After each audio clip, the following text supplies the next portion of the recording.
We got lots to say. We got lots to say. We're glad you're here and we hope you stay, 'cause we got lots to say. Yeah, we got lots to say. Now here's Bobby and Matt. What's up, buddy? Buddy, it's so good to see you this week. You too. We'll talk to Wes Welker.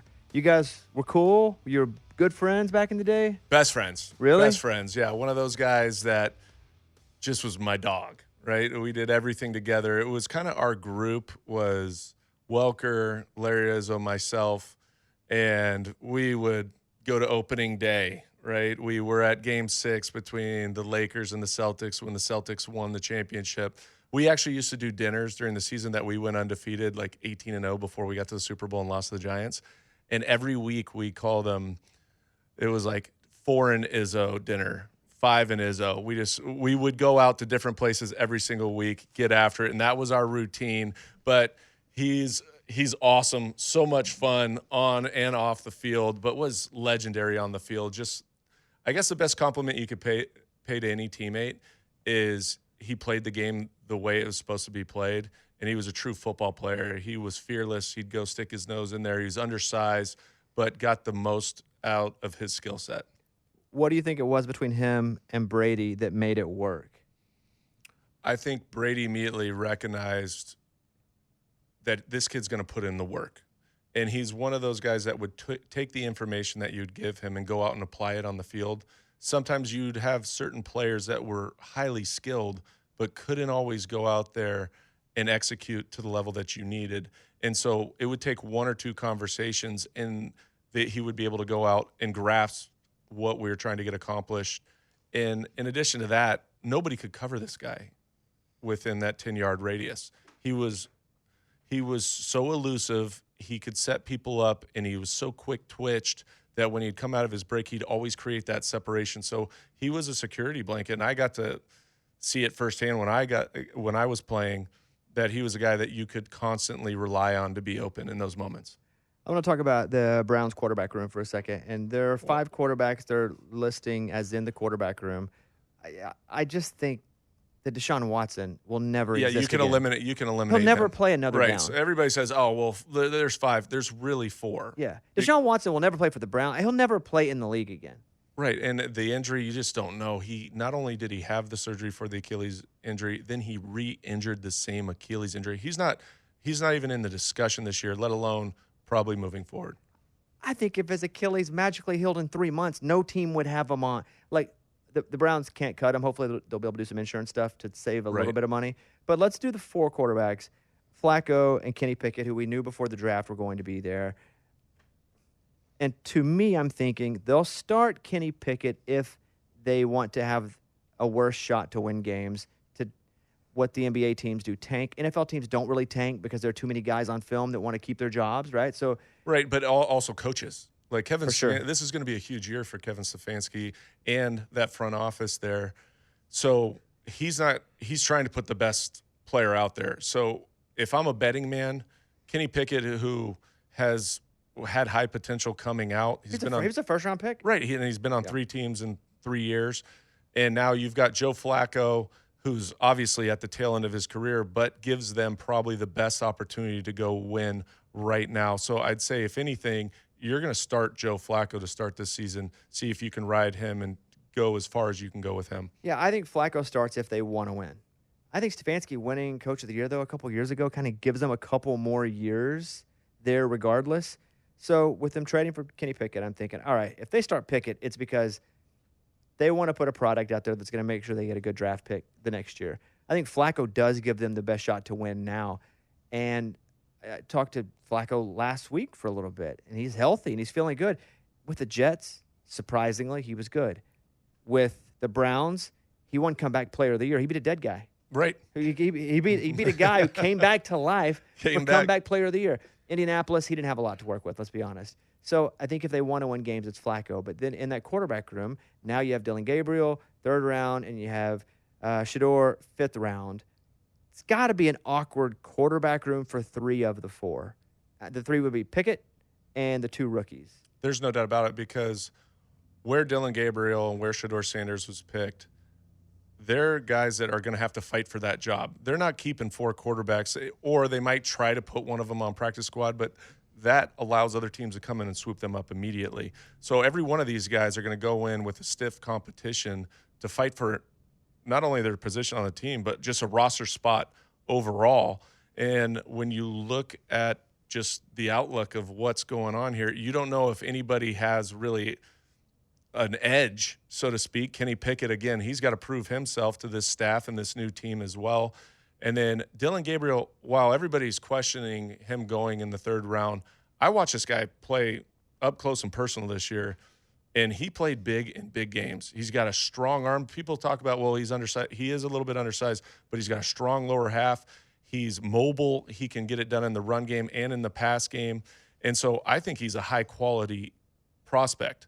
And then you have Shedeur, which, again, it's just a wild discussion because everything in the draft this year, for the time from when the draft started to finally when he got picked, was all about Shedeur and the drama taking place here and his fall from glory and dropping out of the 1st round, then the 2nd, the 3rd, the 4th. It was wild. But Shedeur is a high-quality prospect as well. And there's so many questions that everybody has around why did he drop. And from what you hear now and more stuff is coming out, could it have been just the overall draft process, right? When you go to the combine and you meet with these teams behind closed doors, how impressive are you in those meetings? In addition to that, how do you come across? And if they don't view you as a 1st or 2nd round talent, which there's 32 teams that passed on him for 4 rounds, it might say something about the individual himself rather than just, oh, well, he should have been, and they're just, blackballing him for some reason. Was there ever an awkward dynamic in any of your quarterback rooms? And maybe not even with you, but maybe for 2nd and 3rd, or who's getting reps. Yeah, you feel a little bit of tension, I think, always until you meet the human after a draft process. Because when Teddy Bridgewater got drafted, he was drafted in the 1st round when I was in Minnesota. They just re-signed me to a 2-year deal to come back. And I knew I was going to be a bridge guy, but I didn't anticipate them taking a 1st-round quarterback. So there's this anticipation of, what's it going to feel like in the room? How's the competition going to go about? But then when you meet Teddy Bridgewater and the type of person and the character that he has, it was easy to get along with him. And then it was just all about support and all that stuff. I'd say probably there was a competition when I went to Buffalo between myself and Tyrod Taylor where you could feel more tension because every day mattered. They wouldn't give an inch any given day. Reps would be dispersed. E.J. Manuel was there as well, who was a 1st-round draft pick under that same GM. So when you look at that dynamic, that was a little bit, not so much between us, but every day on the field, you knew that you had to go out and put your best foot forward and play really well because that could impact your reps the next day. Bizarre. And it wasn't, I remember watching RG3 get drafted in the 1st round and then Kirk Cousins get drafted in the 4th round going, well, that's weird. And I think they were 100 picks different. But then to have Dylan Gabriel go 3 and Shedeur go 5, it was the closest 2 quarterbacks ever been drafted. It was like 50 picks. Right. That is an anxiety-filled situation. If you're Dylan Gabriel and you're like, I just got drafted in the 3rd round for sure, I'm going to be the backup at least next year. I'll go in as 3 this year because, again, they have Flacco and Pickett. I'll go in at 3. I'll learn. Wait, what? They just drafted Shedeur in the 5th round? And I know it's business, so you try not to take things personal in business, but I'd have been upset. I would be too, because when you get drafted in the 3rd round, you're like, somebody believes in me. They trust that I can come in and be a player that can make an impact for this team. And when you look at the quarterback room right there, you're saying, hey, I like my chances. But then all of a sudden to turn around 50 picks and the very next pick, you take Shedeur Sanders, who is arguably a quarterback that could have gone in the first 2 rounds for many of these organizations, but nobody pulled the trigger. And you're saying, whoa, okay, that changes my mindset. Now this is a full-blown competition. I'm fighting for my life and my livelihood on this team, let alone just in the league. I have a list I made. I do a list every week. These are my top 5 5th-round NFL draft picks. Nice. So not funny, but yeah, I just wanted to see who else was picked in round 5 specifically, because Shedeur was picked in round 5. Stephon Diggs in 2015 outstanding. was picked at 146 by Minnesota. I think at times I forget the Minnesota Miracle. Oh, yeah. That was like one of Who was that against? Was that against the Saints? it was. Yes. It was That one was of the absurd. I coolest remember catches. watching Yeah. it, and it was a play to try to get out of bounds, catches it, comes down, safety falls down, and he takes it to the house. So cool. So cool. And that place was rocking. Rodney Harrison at 4. Oh, teammate of mine, incredible player, would come and smash your face in. In 1994, pick 145 to the 1994, no idea. San Diego Chargers. Oh, I thought we were doing somebody else here. I was like, oh, yeah, I knew he went to San Diego. Yeah, Chargers. no, Played yeah. there. We're still Rodney Harrison. Okay, I was yeah, like, yeah. Who are you going now? Yeah, no. Rodney Harrison, 1994, pick 145 to the Chargers. What was he like as a guy? He was the ultimate leader. He led by example, but he also was vocal. He wasn't vocal just to be vocal. He spoke with purpose. And he's one of those guys that you've ever been around the presence of a leader like that, where when he speaks, everybody shuts up. And I loved him. And every day when you walk in the facility, he was there. And he'd say, hey, I already got my workout in, Rook. What do you got? And he just talked smack like that. But it was just little things because it was a form of leadership. Like, this is what you have to do to be successful in this league. You have to be accountable. You have to put in the work. In 2017, pick 146 to the San Francisco 49ers. Round number 5, George Kittle. George Kittle was a 5th rounder? A multiple Pro Bowler, obviously, first-team All-Pro. And he's the guy that I think of when it's all around, blocking and catching, because you have guys that basically are wide receivers that can block a little bit, like a Travis Kelce. Right. But Kittle can actually grind it out on the line. And he seems like he likes it, too. There's a lot of guys that you'll see at the end of the line of scrimmage that goes, okay, I've got to block out of necessity because this is part of the job requirement. But they really want to go run the seam route and go break down on a linebacker and get open.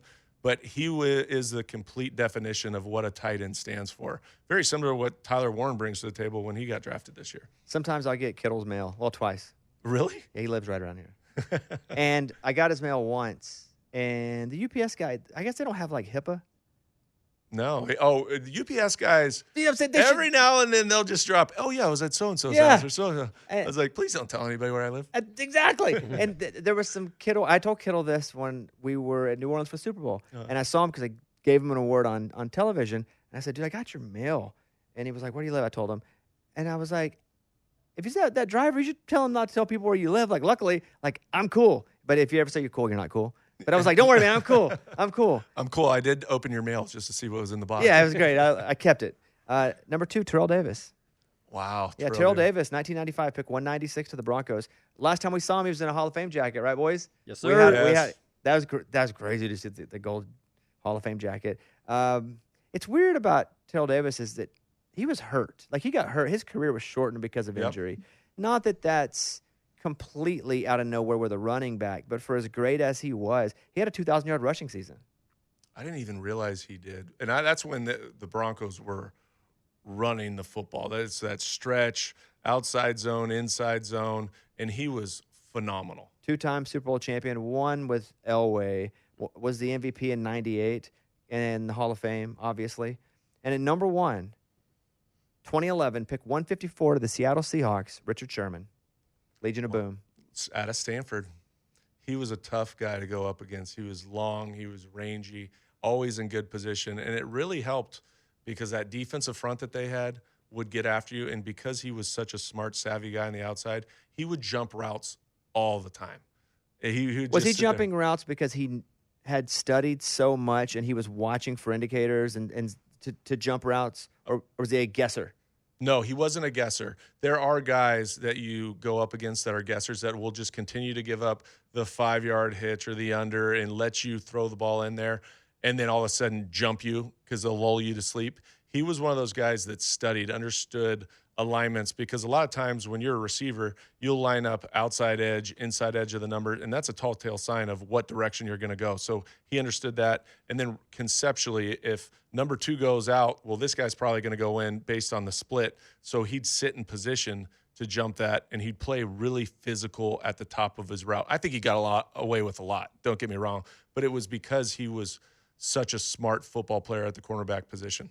Were there guys that you would know they were so good if they, especially not like linebackers, but anybody playing a cornerback, a safety, that you would just keep eyes on a little more than you would others because, again, their traits and you knew how dangerous they were? Oh, 100%. You'd have to take into consideration who you're going up against, and always, you've heard me say it before, the NFL is a matchup-driven league, and even if everything tells you to go out there, if you have Darnell Revis out there and he's going to be one-on-one with maybe your number 2 wide receiver because you put your number 1 on the opposite side, you've got to be careful because everything tells you, look, the read's going to take me this way, but you better be on time with that route. You better throw it in rhythm. You better not be late or underthrow a ball because those are the type of guys that have all the traits and have tremendous ball skills, have quickness out of the break, can recover on the deep ball. So you would take that into account. At the same time, you can't be so scared where it paralyzes you and you don't take those chances because sometimes that's the only option you have is to go after those guys. Was there a corner you just wouldn't throw at?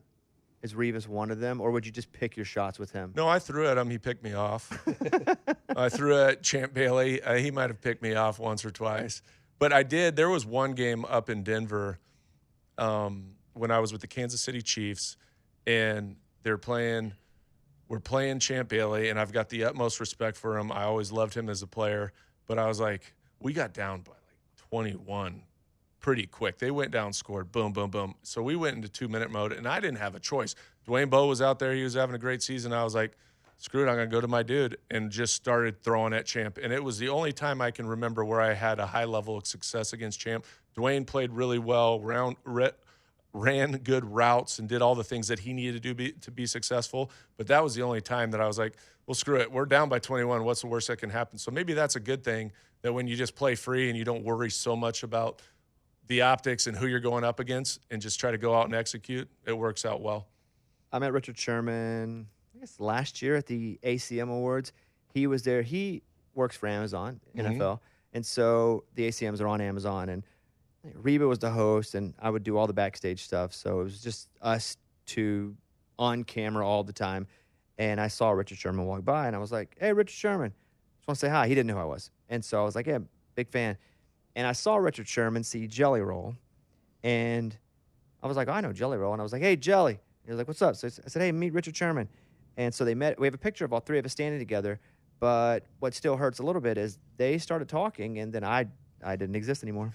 No, I was gone. They didn't bring you into the conversation. It was hey, like, Bobby, thank you so much for the introduction. Away we went. They started talking, and all of a sudden, hey, guy, all right, guess I'm not needed here anymore. Kind of like at the commissioner's dinner. Where you're like, I wasn't going to say it. I'm but leaving. yes. I'm leaving. Yeah, I just kind of slipped out. It gets kind of awkward for me. I think I live in an awkward body. So, but Richard Sherman was super nice, but loud.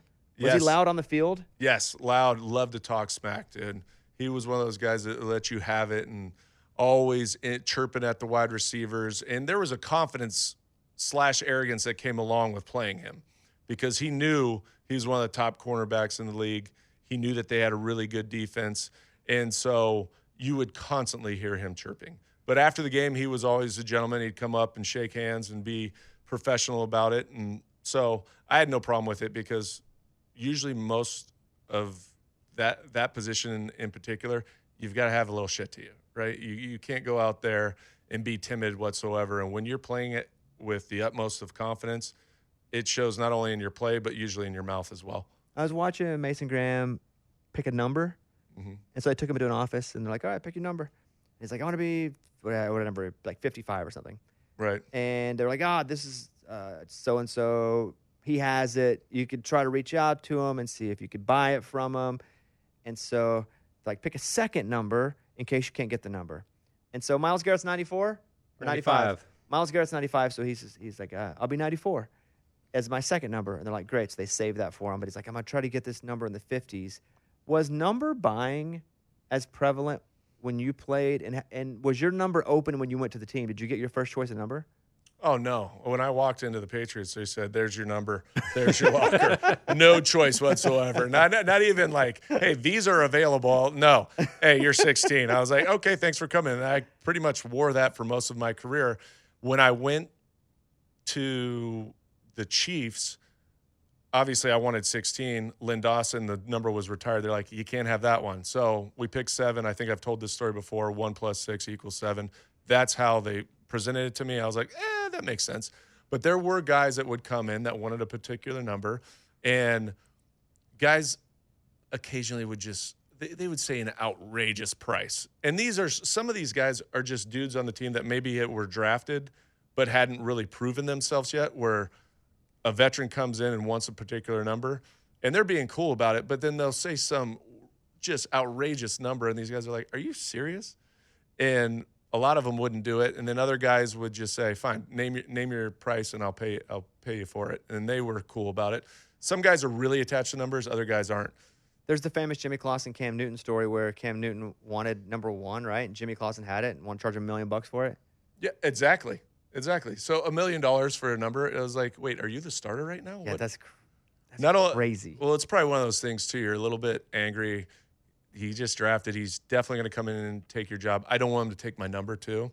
But did you see Warren Moon came in and allowed Cam Ward to wear number 1, which was retired for the Tennessee Titans? I did not see that. Yes. That's so cool. He showed up on the day when they were making the presentation and presenting Cam Ward to the media and everything on this first day after being drafted. He showed up and said that he was going to allow Cam Ward to be the next in line and allowed him to wear his number. Did you see where Abdul Carter wanted to wear number 56 and Lawrence Taylor said no? That was kind of what I expected. Lawrence said, like, no, you got to go prove it. He was like, be 0. Like, be a number that you haven't been able to be or nobody's been able to be. Right. Make that famous.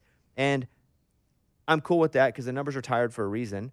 And I don't think I would have given it to a rookie either, if my number's retired. But I think there's something to possibly, if he's awesome, that out of respect, Lawrence Taylor goes, you can all, in like 3 years, you can also wear the number. But I'm also one of those guys that I understand the sweat and the sacrifice that these guys made to make that number what it is. And there's some pride that goes along with seeing your name and your number being retired. There's not a lot of them for every organization. So, and Lawrence Taylor is one of the most legendary players in the NFL. There's nobody quite like him coming off the edge, especially in his era. So I can understand why you're saying, hey, you haven't proven anything yet. You haven't taken one snap. What if you wanted to pay him, though? What if he's like, I'll give you $1 million? I guarantee Lawrence would think about that. I do, too. I think there'd be a lot of thought about that one. Yeah. I think as a general rule, if it's retired, it just should never be taken off. Right. And I think it's cool that Warren Moon, I think it's cool that sometimes basketball players will allow their numbers to be worn, or if somebody's son is playing and it was his number. But I think we should just have retired numbers be retired, because then they're just semi-retired at all points. Right, because you're going to get to a point here as we continue to play football over the next however many decades that there's going to be great players that come through your organization, and they're just going to start swallowing up jersey after jersey where you're like, we really don't have many numbers left, guys. You're just going to have to wear. You're going to get license plates. Yeah. You're going to have like letters on the back of number them. 101 with the tackle. What'd you feel about the 18-game schedule? We're talking about it a lot now. What do you think about it? You know, it's always one of those things that when you look at it as a player, when they were going from 16 to 17, you worry about the length of a season and also how long can you extend your career if now you're going from 16 games and 17 and then you play 3 years, that's 3 extra games a year. Then all of a sudden you go to 18 and now it's 2 extra games a year. And those numbers and those games add up on the body for a lot of these players, particularly running backs, interior offensive linemen. And I know at the same time, the reason they do this is because the television contracts are going to get bigger, the money's going to be better, the guaranteed contracts. So there's a catch-22, right? Because you worry about the safety of a player. But at the end of the day, the NFL is trying to put product out there that they can sell. And it's all about the bottom line and the dollar and how much money you can make. And so you can capitalize on that as a player, but at the same time, there's got to be a point where they quit trying to add games, because already you see all these games in Europe, in London, they're going to Germany, they're going all over, which that's hard enough, I think, on a lot of these players of the travel that it takes place throughout the entire season. But add on multiple games at the end of the year, and then most of these teams, or a lot of these teams, go to playoffs. You can have another 4 games, 3 games at the end of the year. Again, I mean, look at the Chiefs. Those guys have played like 4 extra seasons Right. in just playoff games. 100%. Like their bodies have been knocked around. Basically, it's like LeBron playing playoff ball. He's played more games in the playoffs than some of these guys that played in the league for 5 years than the games they've played in regular season. Right. And the product on the field, because what you're going to see is there's going to be more injuries, and you're going to have to probably extend the number of players that you can have on a roster. And they already did that with the practice squad, but that's just because you're going to see injuries. That's just what the price you have to pay when you play in the NFL. It's 99% or 100% injury rate for every player is what they tell us. And so is the product on the field going to start to suffer with these extra games because so many guys are getting injured, and now you're seeing a lot more backups than everybody else playing? What if, because again, this is going to be a union situation, 100%. to add games to protect players, but also to allow the players to make more money as well. I think how I would position it is if we're going to have an 18-game schedule, first of all, there will be 2 bye weeks. That's absolutely not even a question. Right. So we're going to do that. We're probably going to have 1 less preseason game, which they've already talked about as well. But I think I would put in some sort of the starting quarterback can only start 16 games a season, meaning there's got to be 1 game during the season that you start your backup quarterback. That's an interesting concept. I would even say all positions. You can only max out 16 starts a season. We're going to play an extra game. But the last, or an extra 2, so it would be 17 now, but 18 games. Everybody can only start 16 or 17 games. So there's another game, but you've got to strategically decide when you're going to set your quarterback. But what about the Lions that had like 14 guys on IR where they just... Well, they have to worry about it then. They're not going to play that many They're anyway. dropping like flies, and you're like, sorry, Goff, you're going to have to sit down this game. I think it makes the backup quarterback way more valuable. I think it makes the third-string quarterback way more valuable because that's actually the backup quarterback in at least a game or 2. So it then raises, since they're more valuable, raises the amount of money that they can make and they can demand because they're obviously lifting the cap. The salary cap's going up already. 100%. So I think if you were to add the game because of all the physical, the attrition that just happens and the body parts you basically lose because you're just getting hit all the time, I think you make that up by going, yeah, we're getting an extra game, but there's another element of strategy. We said 18 games, and your quarterback every player can only start 17 games. And you get to pick which game the one doesn't play. So it's like a third bye week, off week for a player. I guarantee the owners won't sign off on it because you know the fan bases. They won't want to see that. They'll be like, wait, you're telling me Jared Goff's not going to start, or whoever it might be, Jaden Daniels or somebody like that. Look, 1 game a year. 1 game. Do you want the extra game? Do you want it? Because we're not going to get it if we don't do it. I'm just telling you, there's no way the owners will go for it. Well, I think it's pretty stupid. Like I think it's a pretty stupid idea too, but I like it too. No, I do like it. Yeah, I think it would add a lot. It's and again, it's the strategy. It's a wrinkle. Because then all of a sudden, we're playing the Panthers this week. We're not going to start Jaden Daniels. Turns out Panthers play their freaking face off and win the game, and you're like, God dang, got to strategize that. Strategize, bro. You should have known. Did you hate playing in? I guess that's not DC, but did you hate playing? Did you play the Redskins? Oh, yes. Did you hate that stadium? Once you were on the actual field, it wasn't that bad. Now, the Redskins were pretty bad when we played them, so the fan base, it wasn't an electric atmosphere by any means. But that was when I was with the Chiefs, but then we came back and played them, I believe, on a Monday night with Dallas, and that place was rocking. And plus the rivalry, but the facilities there were dog shit. Yeah. Yeah, and the locker rooms were terrible, and it was archaic. Not as bad, though, as Oakland Raiders Stadium when they used to play at the baseball field, where half the field for part of the year was the baseball facility. They didn't play in, Candlestick, did they? San Francisco used to play in Candlestick. Yeah, it was baseball. That's what I think of. And then the Oakland Raiders played at the A's, where the A's played baseball? Yeah, the A's, exactly. But that was a true baseball locker room. You go in, they literally had 2 stalls, 2 shower heads. They had the exposed piping up that would drip out. Just not enough lockers for everybody. You'd have the share locker room. The training room where everybody's got to go in and get taped was so small. It was brutal. And I was just like, this is an NFL Dude, that would be the stadium? Worst. To go play pro football in the NFL, and that's where you have to – that's your home base. That's your home base. A garbage can. 100%. That's what it feels like with what the Commanders had to deal with. Now they're moving back to DC. They're going to spend $4 billion and build a new stadium 2030. It's going to be rolling.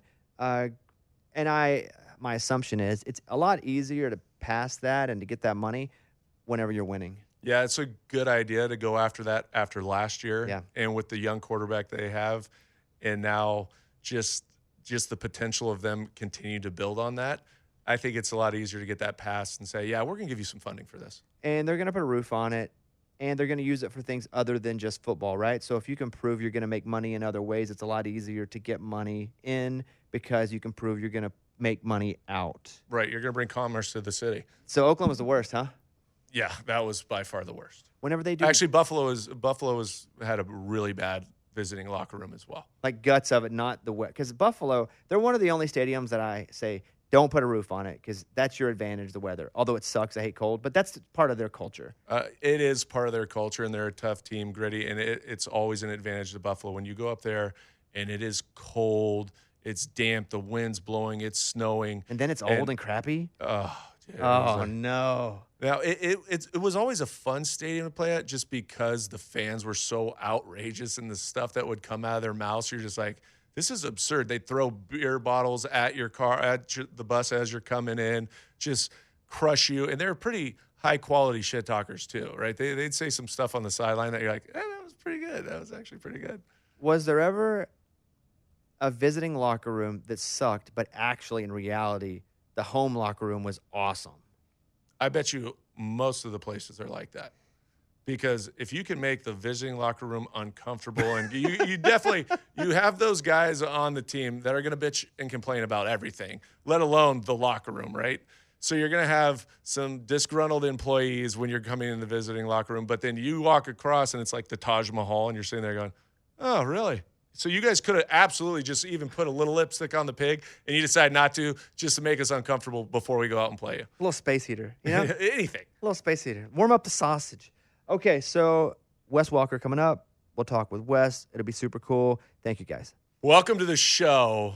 One of my good friends, all-time great slot receivers in the NFL, played 12 years, 5-time Pro Bowler, 2-time All-Pro, 2-time second-team All-Pro.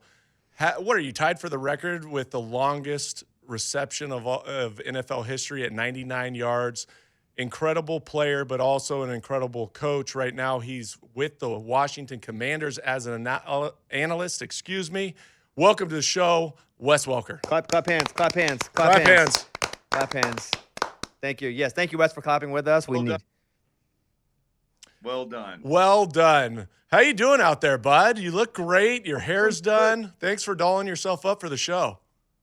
Hey, just for you. Just for me. You know, Well, right now, obviously, the draft just ended, and let's go back to when you were going through this period, because I think it's one of the great stories in the NFL. You went, obviously, undrafted, but you can speak to the perspective of going through just the process itself, wanting to be drafted, not actually getting drafted, but getting that opportunity, and just the mental anguish that kind of goes forth going through that process, but at the same time, getting your foot in the door. And what was your mentality when you did that? And what would you say to some of these guys now that are coming out maybe as undrafted, didn't get to where they expected to in the draft, but they've got an opportunity?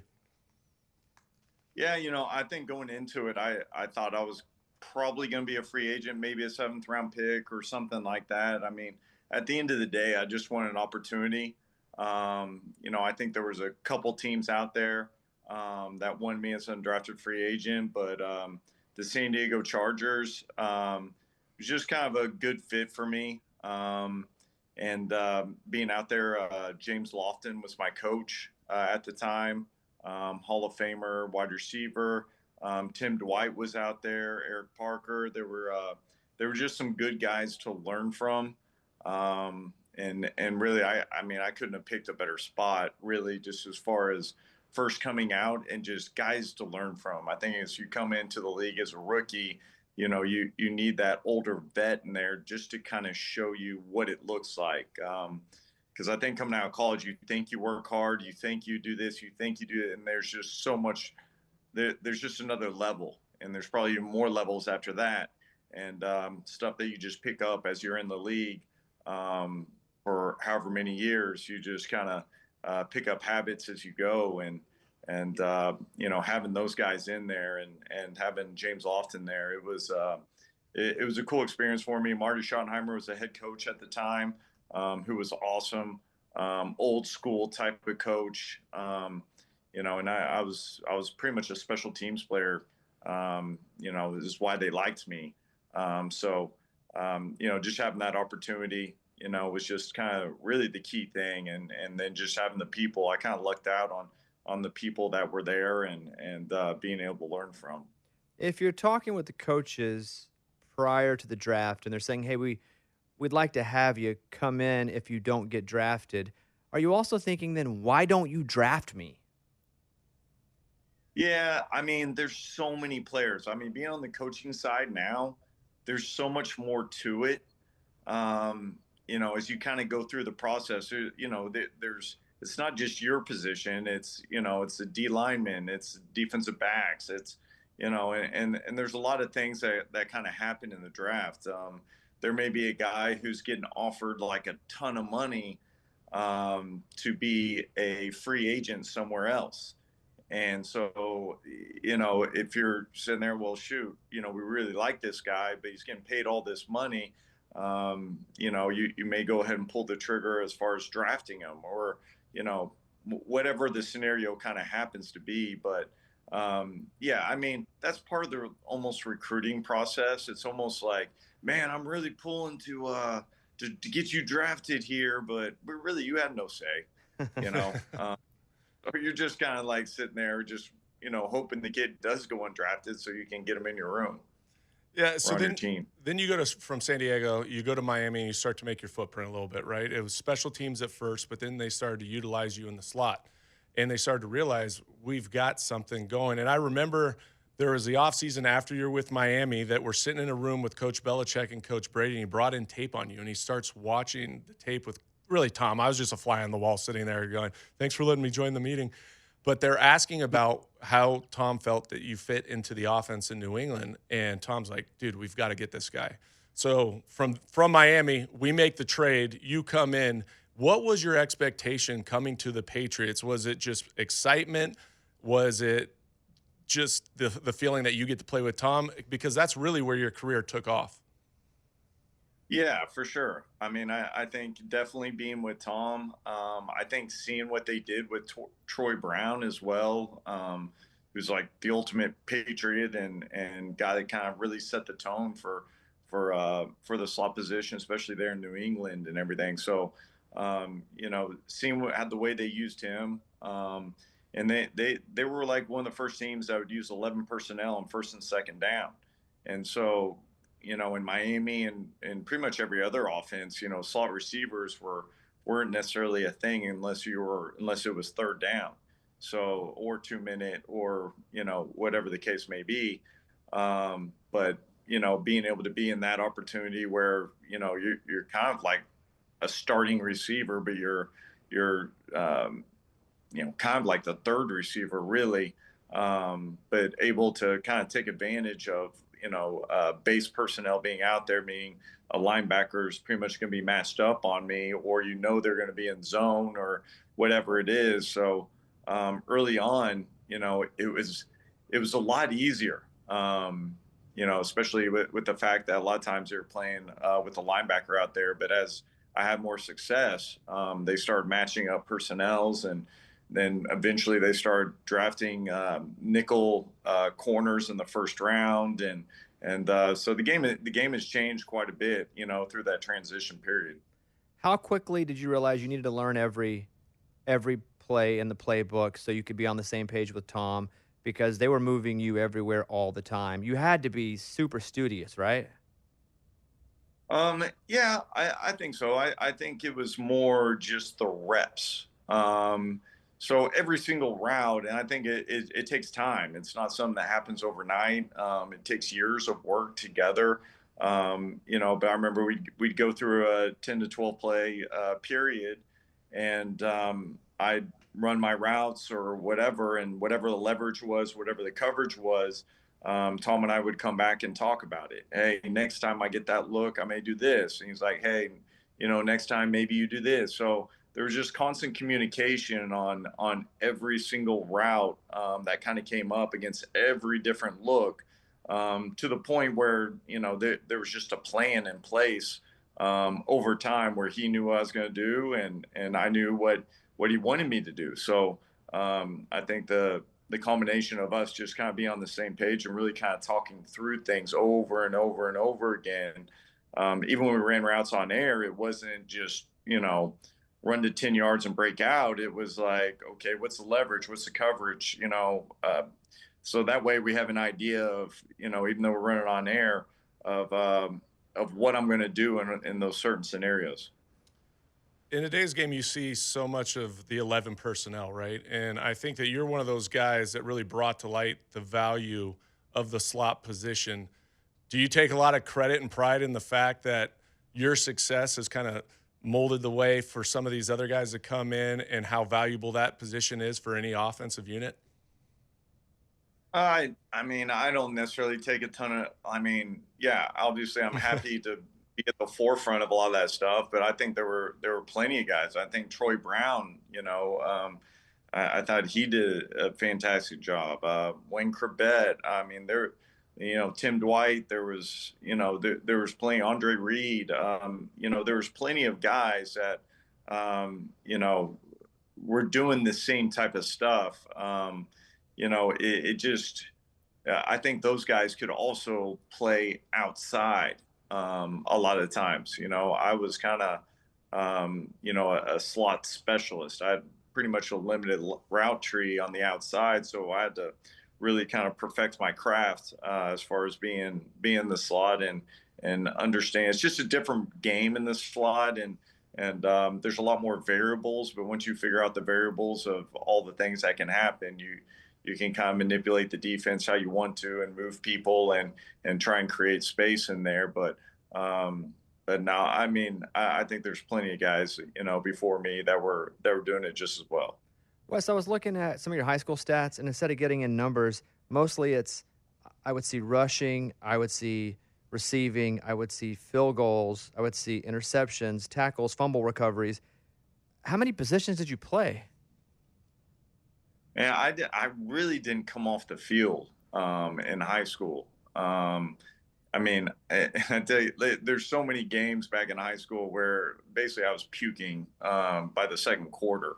But it was just a puke and rally type mentality, and I just love playing ball. I really enjoyed defense quite a bit. So I really liked, I played basically played quarters every single play. I might as well have been lined up next to the linebackers though. I was up there pretty close to the line of scrimmage and trying to make plays. If you ever play action me, I could usually recover, but if you did a nice job of it and you're running the ball well, you could usually get me out of place pretty quick. Now, I know I was your favorite quarterback you've ever played with, but you also played with two of the greatest quarterbacks to ever play our game, Tom Brady, Peyton Manning. Talk to us about some of the comparisons, maybe some of the differences that you saw between the two of this game's greats at the QB position. Yeah, I think the accountability that they brought to the table was always a huge thing. As far as protections, as far as route running, making sure that everybody was on the same page of how they wanted it done, and there was no ifs, ands, or buts about it. If you didn't do it that way, you weren't getting the ball, and sometimes they would just kick you off. I've seen guys, just get him out of there. Why is he in there? Yelling at coaches, different things like that. But I think they always had, they wanted to be their best. That took the whole team and everybody doing their job the way they should. And just like you did, Cast Dog, you got in there, just sitting there, getting the troops together, Don't kid yourself. I just looked for you in between that 5 and 10 yard radius and said, he'll get open somehow, some way. Talk about the 99-yard reception. You're on a list with a few other guys. That's the longest it possibly can be, so you do have the record there. What do you remember about it, and did you think you were going to get caught at any point? No, because I could see it on the jumbotron, and the safety pretty low pre-snap, and once I caught it and I stiff armed the defender, and he went to the ground. I knew. I mean, trust me, I was still running as fast as I could just in case, but the jumbotron was right there, and I could see I was pretty cleared out of there. I'd say the funny part about that story is like that whole training camp and almost like off season, everything, Belichick was all over me about seam routes. Like he can't run it, and it was a seam route that I caught. And he's like, "You can't run a seam route. Yeah, this is terrible. We can't even put you on them. Why are you even on it? Oh, geez." And then I go 99 on it, and I looking back, I probably had more words about it afterwards than I probably should have. So you play for 12 years and then you decide to go into coaching.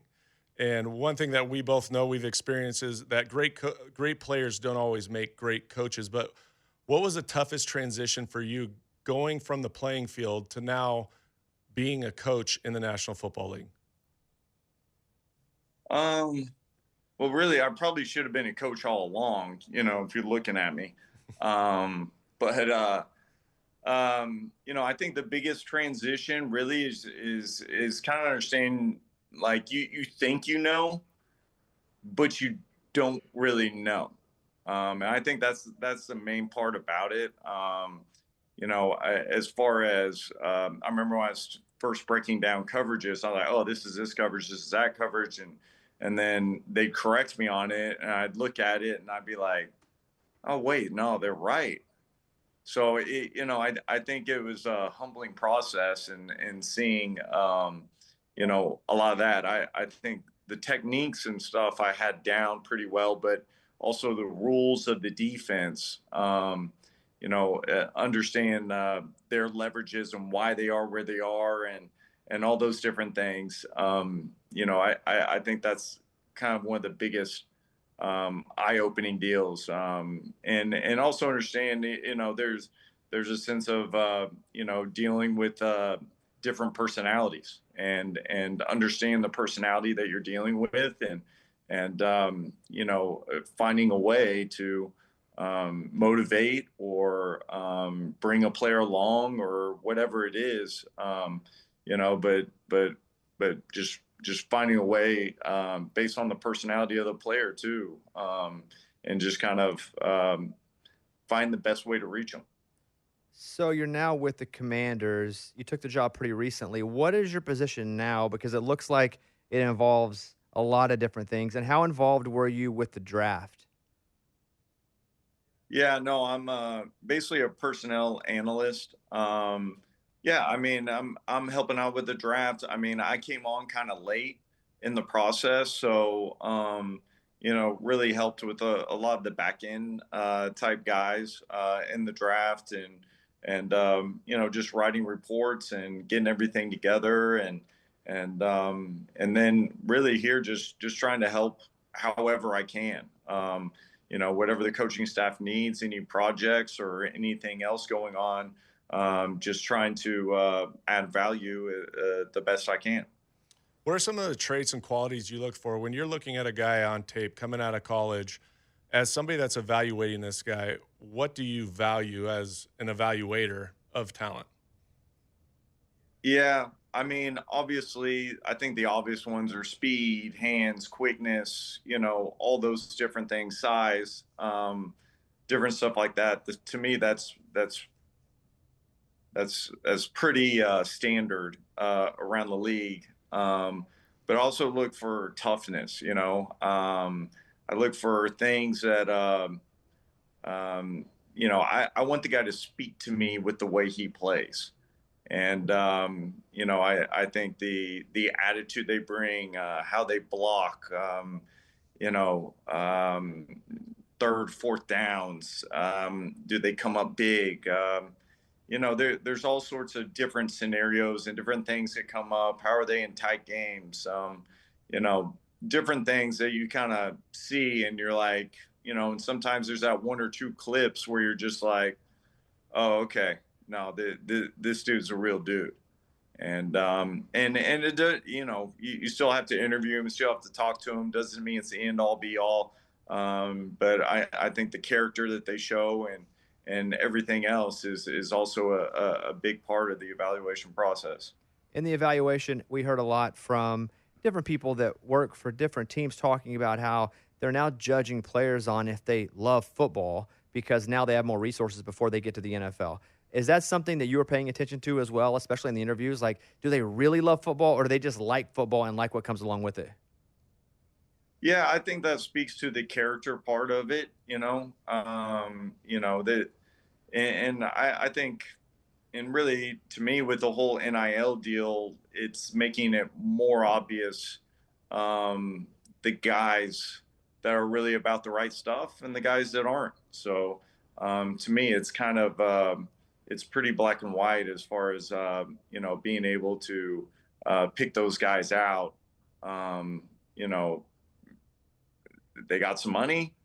All right. How are they doing with that money? And they're still young. So it doesn't mean it's like they're, they don't love football. Sometimes they're just young and trying to figure out life. And so, I think there's a lot of scenarios depending on the story, depending on, what takes place and meeting with them. And I think everything kind of builds up into one big thing where you make your selection and try to do your due diligence the best you can. But to me, it's actually kind of helped the process, in my opinion. There's got to be some buzz around that building too, right? The success that they had last year, Jaden Daniels coming into his second year, you make the trade for Jeremy Tunzel and also Deebo Samuel, who obviously you're familiar with because you coached him with the San Francisco 49ers. So what is the feel of the organization right now after now the draft, bringing in some more talent there? What are you guys looking to do this year? Obviously, hopefully win the Super Bowl, I'm guessing. Well, I think this year we're not going to sneak up on anybody, and I can't speak too much because I'm obviously new here. But in the past of teams that have done well, and then the next year you kind of have a target on your back. So just understand that, whatever work they did, this past year that. We have to move the needle even more and everybody working together and understanding that we have a great opportunity in front of us and let's go out there and give it everything we got to put a great product on the field. We got 3 final questions for you. I'll go first. You played with Cliff in college. Was he a part of getting you over to the Commanders? I'm not sure. I don't necessarily think so. I mean, I have lots of relationships here. DQ is actually the D-line coach when I played in Miami.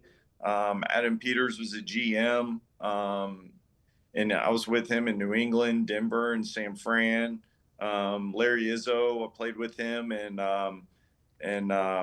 New England and coached with him in Houston. So there's a lot of ties with people, even other than Cliff. Cliff and I haven't really been together since college, so it's awesome having him around and seeing him here, and we're enjoying ourselves and having fun, coaching football. So I've got to ask you, what's your favorite Coach Belichick story from your time in New England? Because everybody's got a great Bill Belichick story, but you got to give us a little something here, buddy. Oh, I got to give you a little something. Let's see here. I think the time whenever they snapped it over your head, and remember when you get to go chase out, it was like before one of your first starts, I think, or maybe it was like your second or third, and then you kept on kicking the ball, like you went to go pick it up and you kept kicking it out of the end zone. I was literally trying to kick the ball out of the end zone, take the safety rather than the sack for a touchdown. Well, it was really weird how you're doing it because you kept on trying to pick it up as you did it, But I think Belichick just showing that and just being like, what the hell is this? I mean, are you kidding me? This is terrible. Like he's done to all of us. You guys all do good impressions of him. Like between you and Light and Wes, like you guys all kind of. It's not very kind of all difficult. na- to be yeah, you kinda all honest. nail Like, it. You just, you talk in that little voice. Well, final question: what you played with, as Matt mentioned earlier, Peyton Manning and Tom Brady, but also toward the end of your career, you were wildly famous. So, what was the autograph rule, either for you to go to like Peyton or Tom, or for somebody to come to you and get you to sign something if they were from another team? I mean, I didn't mind it. I mean, I hate getting stuff signed for other people. So like people come to me, hey, you want to sign? Cool, I'll sign. But they're like, hey, can you have Tom sign this or Peyton sign it? Like, I'm not doing that. Yeah, I felt that. Wes, we really appreciate the time, and congratulations on the new job, and congratulations on getting to move to DC. Actually, I mean, like play in DC. Actually, you guys are gonna get a new stadium. Get out of that old. Well, we'll just leave it there. Yeah, Old. we'll just call leave it it old. Get It's out of that old. old. Yeah, it's really cool. Like watching you play for the Patriots, and obviously Castle loves you, so we appreciate the time. Appreciate it, guys. Thanks for having me on. You're Thanks, the Wes. best. All right, that's it for this week. Thanks to Wes Welker. So I'm still in the search of finding my new favorite NFL team. I guess my first favorite NFL team, because I didn't grow up with a team. So I'm like, who shall I like? I got a little call from somebody at the Panthers. Did you? Yeah, so we've been reached out. The Colts, their mascot, reached out. Oh, yeah, I remember we had this Yeah. conversation. And then someone from the Panthers staff reached out. Looking at the landscape of the NFL in terms of the teams right now, are you kind of pulling for one team that, hey, it might be cool to be If they'd a reach out. fan? Yeah. Like, I don't mind that. I would like a team that's regionally somewhat close-ish. Mhm. It doesn't have to be, but so I could actually go. Like I think the Colts would be cool, but they're just not very good right now. Right. I don't need them to be great. Like a team like Denver is interesting because they might end up being really good. Right. They were good. They were pretty good last year. Oh, With a yes. rookie quarterback. Pretty good, yeah. Bo Nix, great. Yep. And so I think any of the California teams probably a no. No for you. I think probably the New York teams are a no. No Buffalo? You wouldn't want to be part of that Bills Mafia, go jump on tables and just They're already wreck? winning. They are winning. They're already winning. What about Kevin O'Connell, Minnesota? Minnesota's interesting. I Yeah, mean, he's your buddy. He came on. that would be as your buddy. You did He's introduce me our to him. buddy. Well, he's but I ain't got any love or anything. Minnesota would be. That's the kind of team I think I'd like to like. One, if I go to games, it's indoors, Yes, true statement. and also their chant, skull clap, whatever they do. It's kind of like Woo Pig Suey because nobody does anything like skull. No, it's rad too. And then like I said, the motorcycle coming out Yeah. with the Viking on it. Oh, let's go. And a lot of promise. But again, he's not a rookie now. Although, will he be a rookie since he never played? Who? JJ? Yeah. He never played last year. He's still technically in his second year. But Chet Actually- Holmgren, when he got hurt and didn't play the whole year, he finished second in Rookie of the Year voting. Yeah, that's how the NBA is. Same with Blake Griffin. That's a good point Back in the day. because in order to be, you have to be on a roster to get accredited season. So he But was was on he a even roster. on, wasn't on. though? Because he got hurt in preseason.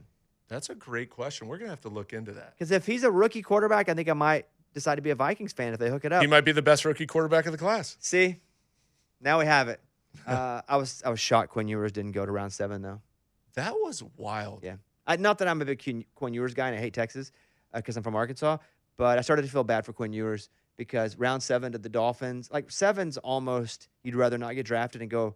Save it. I wanted to get drafted like Yeah. crazy. Are you kidding me? But maybe I didn't have the same stats that he had leaving college. I was pretty shocked by that as well because And he was hurt all year. he had a lot of injuries, but at the same time, he played at Texas, played at a really high level when he played, and people were predicting Like him to or potentially be a fourth. first-round pick at the first, start yeah. of last season. Well, he was the number 1 recruit too out of high school when he went to Ohio State, Right. and then goes to Texas. But I thought the injury thing would work for him, meaning everybody knew he was hurt and he still played pretty well. Right, and played tough. The fact that he didn't go to round 7, color me shocked. It just was a weird year for the quarterback in general. I think, one, because of the talent from what we saw last year to this year. But then also you had a lot of guys that played a lot of football this year coming out that there weren't as many quarterback-needy teams, and they're like, we'll just get them later. And Quinn Ewers is a great example of that. Such a lack. I thought I was getting drafted. I was waiting. For the call. Holler at me. Yes. Thank you guys for listening. Please go follow, subscribe. Lots to say. Hit that little subscribe button. It would help us a ton. Matt Castle for Kickoff Kevin. It's Reed's last day on the show. We're going to miss Reed you, brother. Yardberry. And until you leave today, and we're like, what was his name? We'll never see you again. Rod Yardberry. We're going to miss you, Reed. Thank you guys for listening. We've had lots to say. Bye, everybody.